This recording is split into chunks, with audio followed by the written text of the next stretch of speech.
జై శ్రీరామ్ అందరికీ నమస్కారం. వెల్కమ్ టు న్యూస్ అఖండ. నేను మీ కస్తూరి శ్రీధర్. మిత్రులారా, మనకందరికి కూడా తెలిసిందే, ఒకప్పుడు ఈ భూమి మీద హిందుత్వం తప్పితే వేరే మతం అనేది లేదు.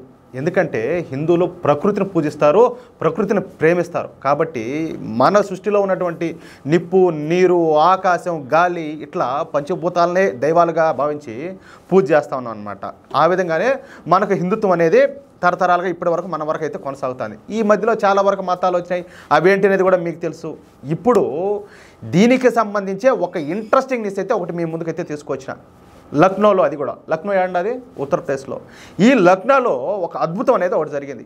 సహజంగా ఇప్పుడు నేను చెప్పబోయేటటువంటి ఈ వార్త కొంతమందికి పెద్ద విచిత్రంగా అనిపించకపోవచ్చు, సాధారణమైన వార్తలా అనిపించవచ్చు అనమాట. కానీ లోతుగా ఆలోచిస్తే ఇది మాత్రం నిజంగా అద్భుతమైన న్యూసే.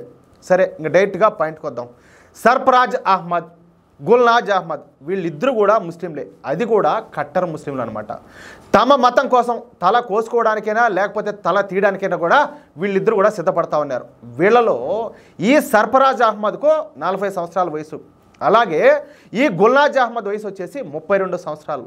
వీళ్ళలో ఈ సర్ఫరాజ్ అహ్మద్ వచ్చేసి బిజనూర్ వాసి అనమాట. అలాగే ఈ గుల్నాజ్ అహ్మద్ వచ్చేసి షాజహాన్పూర్ వాసి. అయితే కరోనా సమయంలో కరోనాను మన దేశంలో విస్తరింపజేయడానికి కొంతమంది జిహాదీలు విఫలయత్నం చేసిన సంగతి మీకు అందరికి కూడా తెలిసిందే. ప్రతి బహిరంగ ప్రదేశంలో కూడా ఏది ఈ ఉమ్మేయడము, ప్లేట్లను కంచాలను నారికితో నాకడం అంటే ఈ పనులన్నీ కూడా చేస్తూ ఉన్నారు. అంటే వాళ్ళ సైకో చేష్టాలు మీరు ఒకసారి గమనించండి. అంటే మేము నాశనం అయిపోయిన ఇబ్బంది లేదు, మా ప్రాణాలు పోయిన ఇబ్బంది లేదు, మా వల్ల కొన్ని వందల మంది కొన్ని వేలాది మంది అయితే కుక్క సావు సావాలనేది వాళ్ళ ఉద్దేశం అనమాట. దీన్ని బట్టి మనం అర్థం చేసుకోవచ్చు వాళ్ళ మానసిక పరిస్థితి అనేది ఎంత దారుణంగా ఉంటాం అనేదో. సరే, ఎందుకంటే ఆ విధంగా చేస్తే కరోనా అయితే గట్టిగా వ్యాప్తి చెందుతుంది అనేది వాళ్ళ యొక్క ఉద్దేశం అనమాట. వాస్తవానికి అది నిజం కూడా. అందుకు సంబంధించినటువంటి వీడియోలను అప్పట్లో మనం సోషల్ మీడియాలో అనేకం చూసినాం.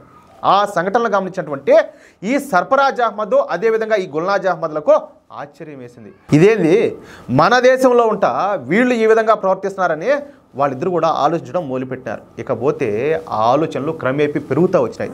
ఈ విధంగా ప్రతి విషయంలోనూ జిహాదీలు మన దేశానికి హాని కలిగించేటటువంటి పనులే చేస్తుండడం, చివరికి అమాయక ప్రయాణికులైనటువంటి రైలు ప్రయాణికులను చంపడానికి ఈ రైలు జిహాదీలను ప్రారంభించడం అంటే భయంకరమైన దుర్మార్గపు సంఘటనలు చూసినటువంటి ఈ సర్ఫరాజ్ అహ్మద్, అదేవిధంగా ఈ గుల్నాజ్ అహ్మద్లో ఇక ఒక నిర్ణయానికి అయితే వచ్చినారు. మీకు తెలుసు కదా రైలు జిహాదీ అనేది ఏది, ఈ రైలు పట్టాలకు మధ్యలో అడ్డంగా ఈ గ్యాస్ సిలిండర్లు పెట్టడం, ఈ రాళ్లను పెట్టడం, పెద్ద పెద్ద ఇనుపు రాడ్లు పెట్టడం, ఇవంతా చేస్తూ ఉన్నారనమాట. ఎందుకంటే మనుషుల ప్రాణాలు తీయడానికి. దాన్ని బట్టి మనం అర్థం చేసుకోవచ్చు వీళ్ళు ఎంత డేంజరో మన దేశానికి అర్థమవుతుందా. ఇంకో విషయం ఏంటంటే వీళ్ళు ఏం ఆలోచించారంటే ఇంకా ఎట్టి పరిస్థితుల్లో కూడా మనం ఈ ముస్లిం మతంలో ఉండకూడదని చెప్పేసి ఒక స్పష్టమైన నిర్ణయానికి అయితే వచ్చారు. ఇక ఇస్లాం మతంలో ఉంటే తాము ఏదో ఒక రోజున ఈ జిహాదీలుగా మారిపోతామని చెప్పేసి భయపడినటువంటి వీళ్ళిద్దరూ కూడా ఫైనల్గా ఇస్లాం మతానికి తిలోదకాలు ఇచ్చేసినారు. అయితే వీళ్ళు హిందూ మతాన్ని స్వీకరించాలని చెప్పి భావించారు. చూడండి, అంటే ఒక నిర్ణయం అయితే ఒక అద్భుతం అయితే ఇది మహాద్భుతం అనమాట. ఒకటి ఇస్లాంను వదిలిపెట్టాలనుకోవడం, ఇంకొకటి స్వధర్మమైనటువంటి హిందూ ధర్మాన్ని స్వీకరించాలనుకోవడం. అయితే అందుకోసం వీళ్ళు ఎవరిని కలుసుకోవాలో అర్థం కాల. అయితే ఇలాంటి విషయాల మీదనే ముస్లింలకు అవగాహన కల్పిస్తూ 2 లక్షల మంది ముస్లింలను సనాతన ధర్మంలోకి తీసుకొస్తానని చెప్పేసి మొన్ననే ఈ మధ్యనే ఠాకూర్ జితేంద్ర నారాయణ సింగ్ అని చెప్పేసి ఒక ఆయన ప్రమాణం చేశాడు. ఈ ఠాకూర్ జితేంద్ర నారాయణ సింగ్ మరెవరో కాదు, ఆయన షియా బోర్డు యొక్క మాజీ చైర్మన్. ఆయన అసలు పేరు వచ్చేసి వసీం రిజ్వీ. అయితే ఈ జిహాదీలు, తీవ్రవాదులు, రాడికల్స్ను చూసి విసిగెత్తి అసహ్యం పుట్టినటువంటి ఈ వసీం రిజ్వీ ఫైనల్గా 2 సంవత్సరాల ముందు హిందూ ధర్మాన్ని అయితే స్వీకరించారు. అర్థమవుతుందా.